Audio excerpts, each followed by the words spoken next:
Hello friends, I'd like to welcome you to Meditaciones Diarias.com.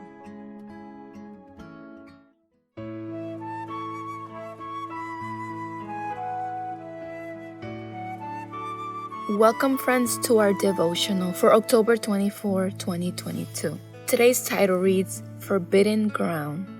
Let's read in 1 Kings chapter 3 verse 5. At Gibeon the Lord appeared to Solomon in a dream by night. And God said, Ask, what shall I give you?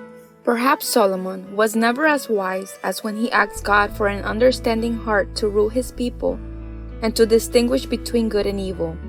Too bad he did not maintain that attitude throughout his reign. How could someone fail who, in addition to the riches and power he had inherited from David his father, had also received unmatched wisdom from God?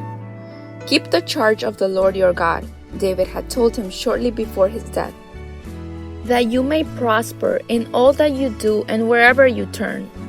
Even early in his reign, after having completed the construction of the temple, the Lord had promised him, If you walk before me as your father David walked, in integrity of heart and in uprightness, to do according to all that I have commanded you, and if you keep my statutes and my judgments, then I will establish the throne of your kingdom over Israel forever, as I promised David your father, saying, You shall not fail to have a man on the throne of Israel. 1 Kings 9, 4 and 5. What happened to him then? His fall began when disobeying an express order from God. He made a treaty with Pharaoh, king of Egypt, and married Pharaoh's daughter.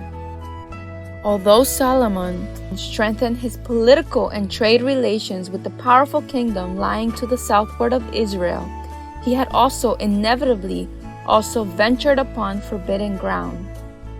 His marriage to the Egyptian princess was followed by another and another and another. Each new alliance seemed to bring greater power and glory to him, as well as offering the possibility of his wife's converting to the true God. But it was a big mistake. First, there were no new conversions, for his wives exerted a strong influence over him and gradually prevailed on him to join with them in their worship. Second, his evil example was followed by others to the point that it came to be a common practice to intermarry between idolaters. The lesson for us is clear. If God has said no, why venture upon forbidden ground? Why try to unite light with darkness? God has said that they have nothing in common and no communion. God is fully able to keep us in the world, but we are not to be of the world. Ever He watches over His children with a care that is measureless, but He requires undivided allegiance. No man can serve two masters. Prophets and Kings, chapter 3, page 59. Dear God, please give me the wisdom to distinguish good from evil, and also to believe that it is your blessing that enriches and adds no sorrows with it. Proverbs chapter 10, verse 22.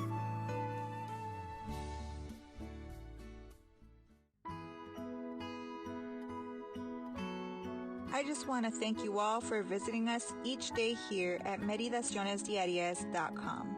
May you have a blessed day.